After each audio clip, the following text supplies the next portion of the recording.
नुखाबाय नोंदां नोङो नायदोंमोन आं औ ओरैजाय खनायाव जा लेफ्ट साइड ओरैहाय हरैहायमोन औ नुवाखै आङो बेखौ नुहैयासै होजोंहाय नङा कनफारेन्स हल बिराद 100-150टासिम माने चेयार बसायनायनि दं नायदोंमोन आं बेखौ नुहैयासै माथो नुवाखै बैजों नायफिनजागोन होनबा औ औ बेनिफ्राय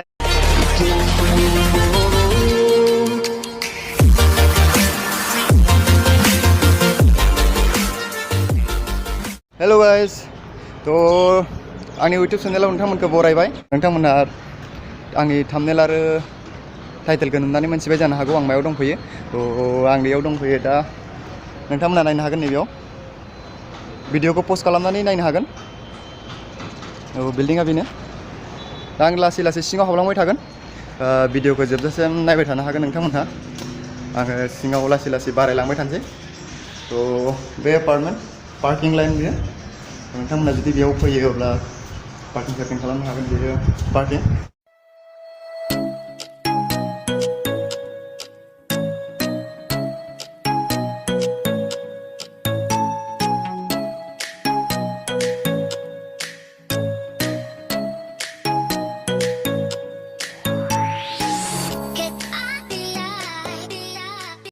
ठीक दायो दा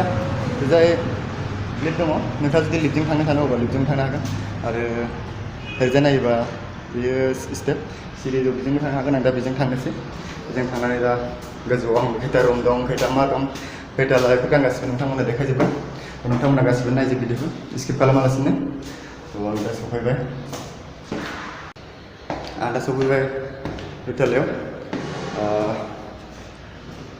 नोंथांमोन नायनो हागोन बेफोर गासिबो रुम गोजा ओरैबो दं ओरैबो दं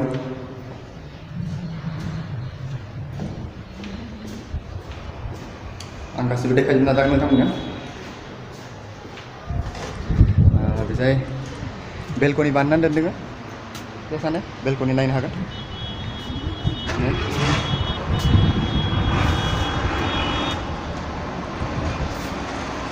ओमफ्राय दा 4th फ्ल'राव फैलायबाय 4th फ्ल'राव सेम बिदिनो ओरैजायबो दङ रुम आरो ओरैबो दं रुम आं बेजाय बेलकनियाव थांनोसै नोंथांमोना सिलिगुरियाव बेरायनो फैबा अब्ला बेयाव हर थाफैनो हागोन बेयो बिजायनि बेलकनि 4th फ्ल'रनि बेयो बिजाय सिनखौ नायनो हागोन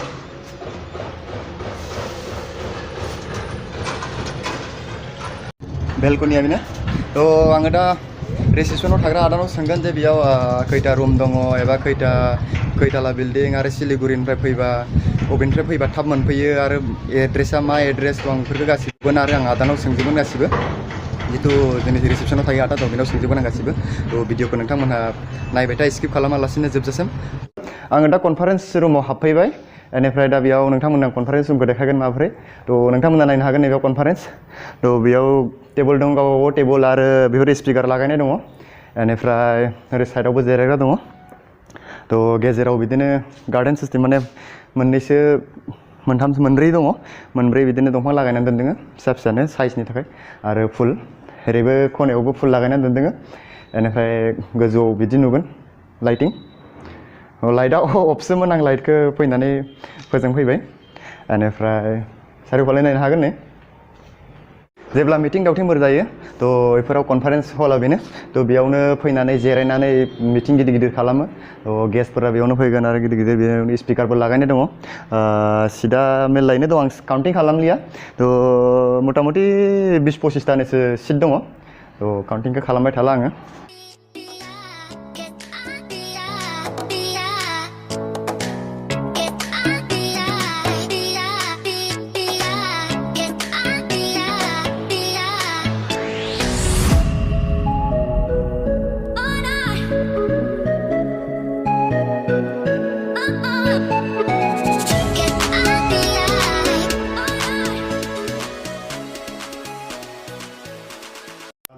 रिसेपसना बियो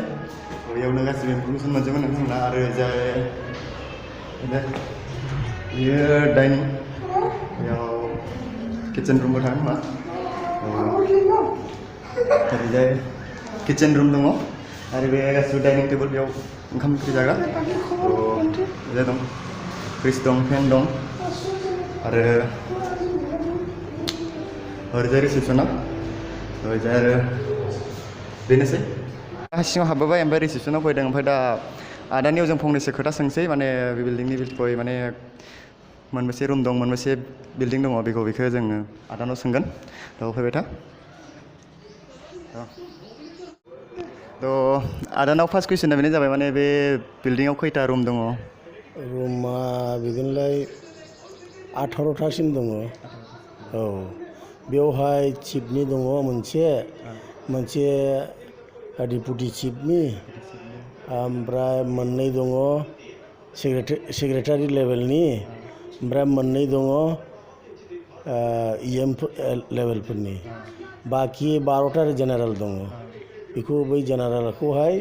जों माने आलासिफोरनो हगारो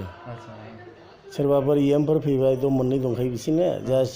अफिसनि सेक्रेटारि लेभेलफोरनि बिसोरनि मोननै आरो चिफ सारनि खाम्फा सारनि डेपुटि चिफनि बिसोरथ' आलादा बेखौथ' रावनोबो होनो हाया औ बेनो 18थासिम दङ माने रुमा औ गासैनो बेनिफ्राय बेयाव बिल्डिंआ खै फ्ल'रसिम दङ बेखौबो एसे खोन्थादो आंनि भिउवार्सफोरनो बेवहाय बिल्डिंआ 5 फ्ल'रसिम दङ औ 5 फ्ल'र दङ बाखि सबसे टपआव दङ कनफारेन्स हल नुखाबाय नोंदां नोङो औ बेनिफ्राय बेयो जेनेबा सिलिगुरिनिफ्राय माने बेसिभागाथ' जेनेबा ट्रेनजोंसो फैयो नालाय NGPनिफ्राय ओंखारबाय NGPनिफ्राय ओंखारनानै माने NGPनिफ्राय माबायदि सुबिदा माने थाब सफैनाय बेयाव एसे एड्रेसखौ खोन्थादो खोमा दे नोङो जुदि अट' टेक्सि लायोब्ला